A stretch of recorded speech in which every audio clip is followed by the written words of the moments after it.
Viewers, इस वक्त हम मौजूद हैं एक और यहाँ के माया नाज उस्ताद अमार गुल साहिब के पास, जो कि करंट अफेयर और पाक अफेयर पढ़ाते हैं स्टूडेंट्स को, और काफ़ी स्टूडेंट्स इनके अकॉर्डिंग भी बहुत ज़्यादा रिलैक्स फील करते हैं। तो मैं चाह रहा था, बेसिकली आप देख रहे हैं कि आजकल CSS PMS को ज़्यादा पजीराई दी जा मैं एक चीज़ बड़ी नोट कर रहा था कि अक्सर स्टूडेंट्स करंट अफेयर या पाक अफेयर और डेट्स को काफ़ी ज़्यादा वो कहते हैं कि हमें बहुत ज़्यादा इशू होता है इसको याद रखने में। आपको पता है रोज़ एक नई तारीख बन रही होती है, तो जो पुराना होता है अगर स्टूडेंट अगला याद कर लेता है, पिछला जो कोर्स होता है उसको भूल जाता है, और उनका यही कहना होता है कि 1 से 2 दिन भी अगर इसको रिवाइज ना किया जाए तो हमें डेट्स जो होती हैं आगे पीछे हो जाती हैं। तो ऐसे स्टूडेंट्स को आप क्या एडवाइस देना चाहेंगे?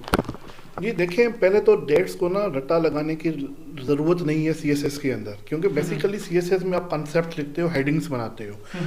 जो डेट्स होती हैं वो सर्टेन जगहों पर लगा सकते हैं आप, जैसे इकोनॉमी है वहाँ पर स्टैट्स वगैरह फिगर्स आप कोट कर सकते हो, पर वो लाजिम नहीं है। क्योंकि देखें, जब आप पेपर दे देते हो, फॉर एग्जाम्पल पेपर होते हैं फेब में, उसकी पेपर चेकिंग स्टार्ट होती है कोई अगस्त से, फिर रिजल्ट आता है दिसंबर में, तब तक तो सारे स्टेट्स चेंज हो जाते हैं। और जैसे हमारी इकोनॉमी के हालात हैं, फॉर एग्जाम्पल इकोनॉमी के हालात हैं, वो तो हर दूसरे दिन आप नींद से उठते हो, आपको पता होता है कि आपकी जो करेंसी है वो डिवैल्यू हो गई है। तो ये डेट्स जो होती हैं वो एक तो ना आप उसको याद करो, ठीक बात है, अगर ना करो तो वो ज़्यादा बेहतर है CSS के पॉइंट ऑफ व्यू से। लेकिन सर, अक्सर स्टूडेंट्स जो वन पेपर के अकॉर्डिंग अगर हम बात करें तो आपको पता है वहाँ पे इस चीज़ को याद करना काफ़ी ज़्यादा ज़रूरी होता है, क्योंकि MCQs होता है। और PPSC में तो आपको पता है अगर हम कोई भी जो आंसर होता है उसको गलत लगा देते हैं तो आपको पता है उसके नंबर भी कटते हैं। तो उन स्टूडेंट्स को आप क्या एडवाइस देना चाहेंगे? देखिए, वन पेपर जो MCQs का एग्ज़ाम है उसकी जो जनरल फिनोमेना है ना, वो बिल्कुल चेंज है, डायनामिक्स चेंज है CSS के करंट अफेयर के कोर्स के साथ। उसके लिए जैसे रांझा साहब जैसे लोग हैं, तनवीर रांझा साहब जैसे, वो उनको ना अपडेट करवाते आते हैं डेली बेसिस पर। और ये जो वन पेपर MCQs है ना, वो ऐसी चीज़ है जिसमें आपको मल्टीपल जगहों पर ना आपको मौके मिलते हैं जहाँ पर आप शाइन कर सकते हैं। और ये मैं खुसूसन स्टूडेंट्स को कहना चाहूँगा कि आप अगर CSS की तरफ नहीं आते तो वन पेपर MCQs जो है वो बड़ा आसान रास्ता है जिससे आप अपनी जॉब सिक्योर कर सकते हैं। और बहुत अच्छे ग्रुप हैं, जैसे असिस्टेंट डायरेक्टर FIA है, it is equal to the what we say groups of CSS।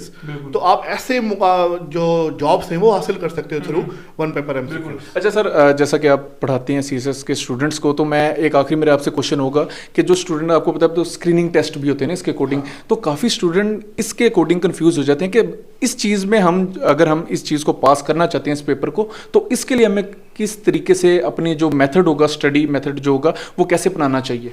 देखें, पहले तो लोगों को ये चाहिए, स्टूडेंट्स को ये चाहिए कि वो कंफ्यूज ना हो, क्योंकि जनरली अगर आप पेपर्स को देखो MPT के, वो बड़े आसान आते हैं।